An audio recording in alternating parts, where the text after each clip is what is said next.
Vous le savez, nous les geeks avons parfois du mal à se séparer de nos vieux machins. Le problème, c'est qu'à part traîner dans les placards, ces appareils sont voués à gêner plus qu'autre chose. Pour le coup, j'ai décidé d'essayer de donner une seconde vie à une tablette et par la même occasion, refaire ce que je n'ai pas eu le temps de faire depuis un bon petit moment, bidouiller. Salut tout le monde, je suis Mathieu de Rester Connecté et aujourd'hui je vous propose de découvrir un OS alternatif pour ma vieille tablette.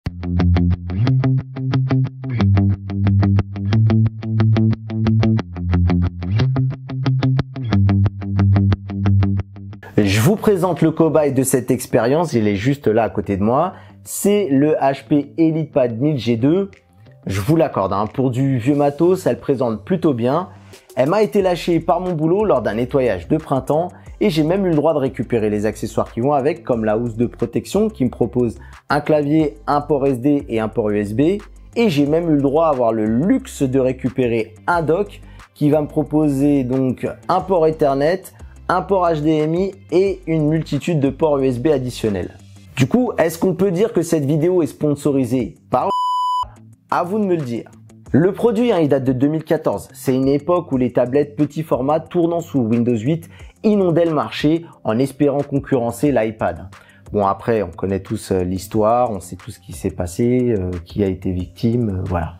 Quand j'ai récupéré la machine, elle est passée sous Windows 10 et elle se comporte plutôt bien. C'est pour ça que j'ai tout de même gardé un dual boot, même si l'ergonomie de Windows 10 sur un écran aussi petit, on va pas se cacher, il est pas ouf. Alors je me suis demandé ce que je pouvais faire pour redonner de l'intérêt et une utilité à cette petite tablette, parce que vous savez, en ce moment, l'écologie, la surconsommation, Greta Thunberg dans ma tête, tout ça c'est devenu un véritable cas de conscience en fait. Lorsque j'ai commencé à faire mes recherches, j'ai vraiment vu qu'il existait une foultitude d'OS alternatifs, de la distribution Linux au fork d'Android et même du Chrome OS. Partant du principe que c'était une tablette, j'ai opté pour la solution proposée par Google avec la gestion du tactile. Et d'ailleurs, c'est mon premier conseil, si vous devez vous lancer là-dedans, regardez bien ce qui est fait pour la nature, on va dire, de votre machine. Et aussi également, n'hésitez pas à faire pas mal de recherches pour ne serait-ce que déblayer tout ce qui pourra être compatible avec les périphériques de la tablette ou non. Après, c'est faites ce que je dis et faites pas ce que je fais, parce que je vous cache pas que vu que c'est une machine qui est vraiment que du bonus, j'ai pas trop fait l'effort de chercher. J'ai cherché un petit peu. Après, le véritable argument aussi, c'est que c'est une tablette qui est vraiment destinée au secteur pro. Enfin, en tout cas, qui a marché sur le secteur pro. Et du coup, il n'y avait pas grand chose à se mettre sous la dent sur les rares fois où j'ai été foutre mon nez dans des forums. Du coup, je me suis jeté sur Cloud Ready. C'est un OS qui permet de transformer votre tablette en espèce d'appareil sous Chrome OS. Le niveau de compatibilité avec les différents périphériques de la tablette était assez bon. Seule la partie des capteurs ne fonctionnait pas, ni avant ni arrière, donc adieu tout ce qui était visioconférence. C'est une concession que je me suis dit que je pouvais faire et donc j'ai testé Cloud Ready durant quelques mois. Malheureusement, j'en ai vite atteint les limites parce qu'au final, on peut pas utiliser les applications Android, ce qui est vraiment bizarre puisque Chrome OS les supporte. Apparemment, c'est une limite de Cloud Ready et c'est vraiment dommage parce que si c'était pas le cas, c'est sans doute le système d'exploitation que j'aurais conservé, que je vous aurais présenté, tant c'est simple, léger et efficace. Et c'est vraiment avec Cloud Ready que ça m'a donné encore plus envie de pouvoir tester un jour un produit sur Chrome OS, si j'en ai le temps, bien entendu. Voilà, ça c'est toujours la même chose. Du coup, me voilà encore reparti à la recherche de l'OS parfait pour ma petite tablette.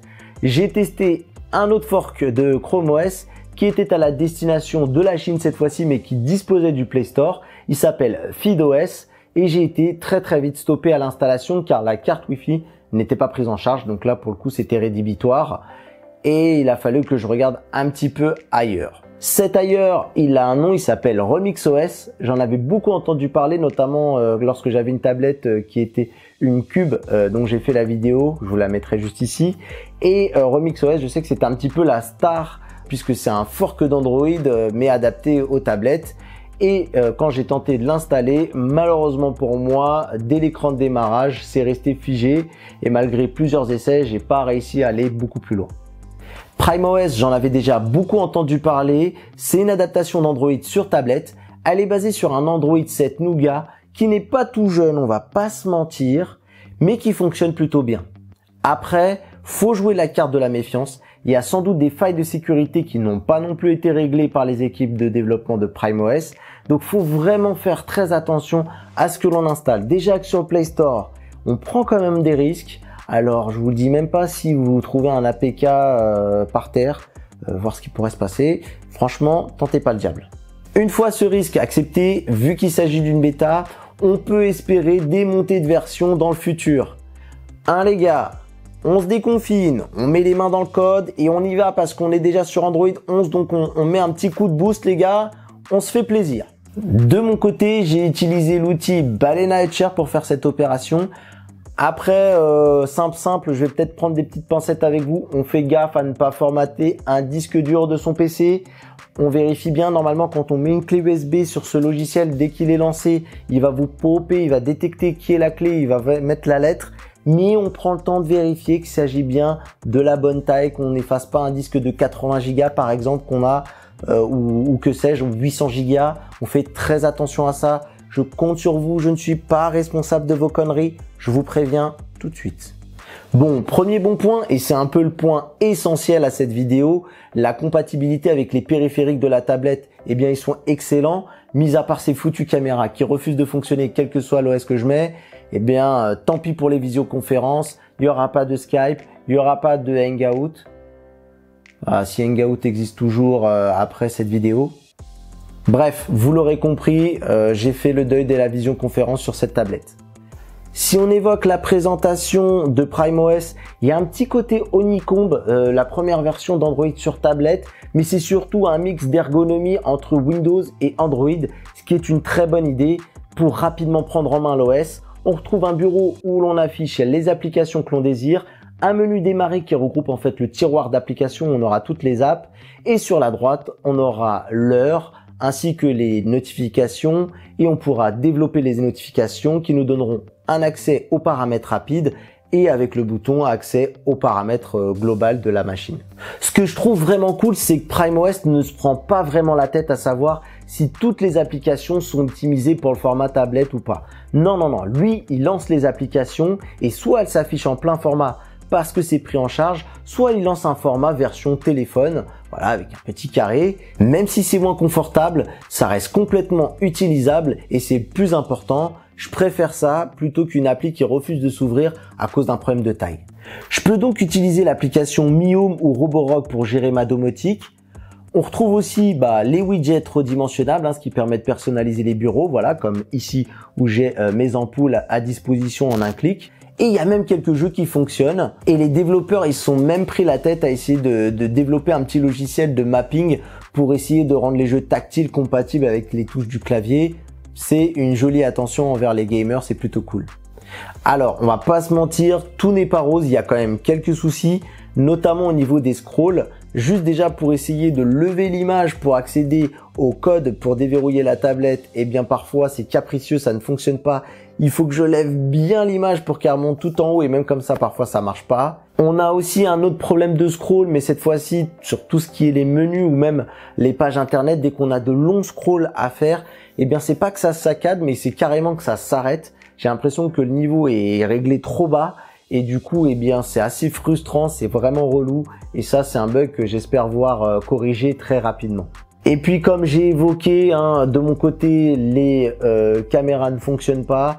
Donc pour faire des appels en visioconférence, c'est plutôt dommage de ne pas pouvoir profiter de cette tablette. Mais bon, ça je le savais et puis vous êtes au courant. Ça c'est un peu au bonheur la chance. Je n'aborde pas l'autonomie car la machine elle a déjà quelques années dans les pattes. Elle tient encore assez bien la route et d'ailleurs PrimeOS n'a pas l'air moins endurant que Windows, ce qui est plutôt une bonne nouvelle. Moi je me souviens, et peut-être vous aussi vous en souvenez, à l'époque des ROM custom, l'optimisation de l'autonomie elle était quand même assez aléatoire et franchement c'était très souvent mauvais, donc du coup j'en suis assez content. À l'heure où je tourne cette vidéo, PrimeOS est en bêta, mais l'OS est plutôt stable et prometteur. Il y a une communauté qui est d'ailleurs assez active sur le très célèbre forum XDA Developer. La version que je teste actuellement c'est la 0.4.5 et donc comme l'indique le numéro de la version, il tout reste à faire. Mais maintenant, à vous de me dire si vous appréciez ce genre de vidéo qui est tout de même assez rare par chez nous. Est-ce que vous êtes intéressé par les OS alternatifs? Et si vous en utilisez un, n'hésitez pas à me le dire dans les commentaires. Je suis pas marié à PrimeOS. Si vous avez bien mieux, je suis preneur. Et si vous utilisez PrimeOS, n'hésitez pas à me dire si vous en savez plus que moi, des petites astuces notamment, je serais ravi d'en pouvoir en profiter. Et d'ailleurs, à ceux qui passeront dans les commentaires, ils le seront aussi également. Pour le reste, il me reste plus qu'à vous dire merci d'avoir regardé la vidéo, surtout si vous êtes arrivé jusqu'ici. C'est très bon pour le référencement. Si vous voulez me récompenser et récompenser la chaîne, eh ben c'est très simple. Pour moi, un petit pouce en l'air.